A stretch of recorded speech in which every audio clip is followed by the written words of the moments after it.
Good morning, students. Welcome back to our class. So, in my last lecture, I started the chapter Fundamental Unit of Life, that is cell. It is also known as fundamental means basic, from the starting point. So, the basic point or fundamental unit of life is considered as cell, and this you have studied in class 9. Now, the syllabus of biology is so vast that in order to make the study of biology easy, different branches have been created in this subject. And one of the branch of this subject is cell biology or cytology. So, cell biology or cytology is a branch of biology which deals with detailed study of cell. Detailed study of cell means its structure, its function, its arrangement, its requirement, its chemical composition, and many more things. So, the branch of biology which deals with study of cell, its structure, its function, its composition, and many other things, that branch of biology is called cell biology, or we call it as cytology. And I defined in my last lecture that what is cell. First we will define cell. So cell is defined as it is fundamental, structural and functional unit of life. Cell is fundamental. Fundamental means basic. Basic means the starting point. So cell is considered as fundamental, structural and functional unit of life. So it is basic unit of life. Now here what is meaning of structural? Structural means it provides shape, size, means it is related with the dimensions, means shape, size, color and all other things we take in structure.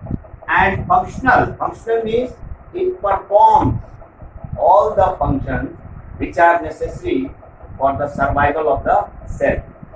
And if cell is surviving, it means that living organisms are surviving. Then in my last lecture, I also discussed about its discovery. The cell was discovered by Robert Hooke. And Robert Hooke history I explained you in my last lecture. But one thing, student, Robert Hooke discovered dead cells. And in that reference, I explained you the living organism or the living cell that was discovered after him in form of microbes, especially by Anton von Leeuwenhoek. In this sequence, today I will discuss about characteristics of true cell. The characteristics of, and we all know that all living organisms, they are made up of cell, and cell is the fundamental and structural and functional unit of life. But here we have to know about the characteristic feature of cell, that what are the important defining feature of cell. If we can define a cell. So in that reference, here I am going to discuss about characteristics of true cell. Which cell is considered as true cell? In our planet Earth, on our planet or planet Earth, living organisms are present, out of which some are acellular. Some are acellular means they are not made up of cell, whereas others are cellular. Like viruses. Viruses are exception. That viruses, they are acellular. They have only genetic material, DNA or RNA. So here I am focusing on the point that what are the defining feature or the characteristic feature of a cell. So there are three important defining feature of cell, and these are: a cell should have limiting plasma membrane. Means a true cell should have limiting plasma membrane, a boundary, a separating boundary should be present in a cell to differentiate it, to make it separate from its external surrounding. It should have a boundary line so that the living matter of the cell may be separated from its non-living surrounding. So the first primary defining feature or characteristic feature of cell is that it should have limiting plasma membrane, which separates the living matter of the cell from non-living matter of its surrounding. Second defining feature of cell is it should have set of metabolic machinery. Set of metabolic machinery means on the basis of your previous knowledge, you have studied that cell consists of cell organelles or cell parts. So you have studied about cellular organelles like endoplasmic reticulum, Golgi bodies, mitochondria, centrosome, centrioles, plastids, chloroplast. So many cell organelles you have studied. So each cell organelles, they are performing different metabolic processes. And the term metabolism also you have studied that sum total of all biochemical reaction. Means all the biochemical reactions taking place inside the cell, that is collectively known as metabolism. And metabolism is completed in two steps. One is known as anabolism and other is known as catabolism. In anabolism, synthesis of new biomolecules takes place, whereas in catabolism, breakdown of biomolecules takes place. So that is the difference between anabolism and catabolism, and collectively anabolism and catabolism are known as metabolism. So in order to perform different types of biochemical reaction, a cell should have set of metabolic machinery which are present in form of cell organelles. Like you see, chloroplast, it is known as kitchen house of the cell. And kitchen house of the cell means the preparation of food takes place in chloroplast by green plants, chlorophyll bearing green plants by the process of photosynthesis. Now mitochondria is known as powerhouse of the cell. That is also a metabolic machinery because it is helping in synthesis of energy.